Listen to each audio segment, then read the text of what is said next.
Get on my head. Get on my head. Get on my head. Get on my head. Get on my head. Get on my head. Get on my head. Get on my head. Get on my head. What is MRN? MRN store किसे कहते हैं? Material receipt note. MRN का पूरा नाम होता है material receipt note. Is a written record that indicate the receiving detail of material. इसके कहने का मतलब ये होता है कि किसी भी सामान को हम लेते हैं, उस कंडीशन में जो सामान हमारा रिसीव हम किए हैं, तो एक तरह से हमको कोई बिल देता है, एक तरह से ये हमको बिल दिया। अब इसमें बिल में लिखा हुआ रहता है कि अगर आपके पास सामान आ गया तो यहाँ पे देखते होंगे एक जो आता होगा पहुंचाने वाला और एक आपका दुकान का, तो उसको दो बिल दिया जाता है। एक दिया जाता है क्या कि वो दुकानदार को वो दे दे जिस जहाँ सामान पहुंचा, एक वो अपने पास रखता है। तो वो अपने पास वाला बिल क्या करता है, वो आपसे साइन करवाता है, आप वाला बिल वो साइन करता है।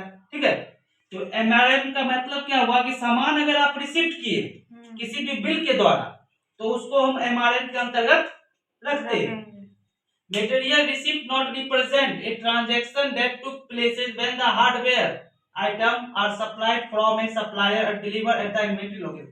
वही चीज है, मटेरियल को हम रिप्रेजेंट करते हैं, जो हम सामान का लेन देन आदान प्रदान करते हैं, तो उस कंडीशन में हम हार्डवेयर सामान को लेते हैं। सॉफ्टवेयर सामान तुम ले नहीं सकते। हार्डवेयर जैसे मान लीजिए एग्जाम्पल के तौर पर हम चावल ले लिए, ठीक है, चावल का बोरा, तो वो मेरा क्या हार्डवेयर आइटम में आ गया क्या। तो उस कंडीशन में हम क्या किए, सामान का जो आदान प्रदान किए उसके अकॉर्डिंग हम इसको MRN स्टोर भी कह सकते हैं। जो हमको जो व्यक्ति पहुंचाने आया वो मेरा क्या हो गया, MRN स्टोरर हो गया।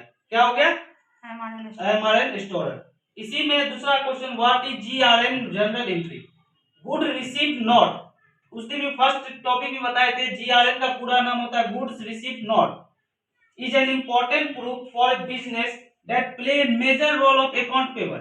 GRN का कहने का मतलब ये है कि किसी भी सामान को आप प्राप्त करने से पहले उस सामान का जितना पैसा बनता है वो आप कस्टमर को देते हैं। उसी में बोल रहा है GRN का एंट्री हम जनरल एंट्री करते हैं। अगर सामान को हम पैसा दिए, इसका मतलब हम कैश पेड करेंगे। 1 लाख का हमने सामान लिया तो 1 लाख का हमने क्या किया, कैश पेड किया। तो पेड करते हैं, अब जिससे सामान लिए, जैसे मुकेश को पेड किया तो मुकेश का हमने नाम लिख दिया, मुकेश अकाउंट 1 लाख रुपया। अब यहाँ पर डेबिटर जनरल एंट्री हम क्या करेंगे, डेबिटर मुकेश अकाउंट और क्रेडिटर कैश अकाउंट। अब यहाँ पर एडजस्ट का यूज करते हैं ना, क्योंकि सामान हमने प्राप्त कर लिया, तो हम सामान हमारे पास रिसिप्ट हो गया, अब उसको हमको क्या देना है, पेमेंट देना है। तो अब उसका जो पहले जो परचेज बिल नंबर आया, जिसके अकॉर्डिंग हम परचेज बिल नंबर एंट्री किया अपने सिस्टम पर, उसी बिल नंबर, जैसे हमने बिल नंबर दिया 01, क्योंकि हम 01 से ही सामान को पाए थे, बिल नंबर मेरा था 1, तो उसी के अकॉर्डिंग हमने क्या किया, एडजस्ट कर दिया क्रेडिट कैश अकाउंट। इसके बाद हमने अमाउंट F5 में एंट्री करके एक्सेप्ट करवा दिया। जनरल में तो नहीं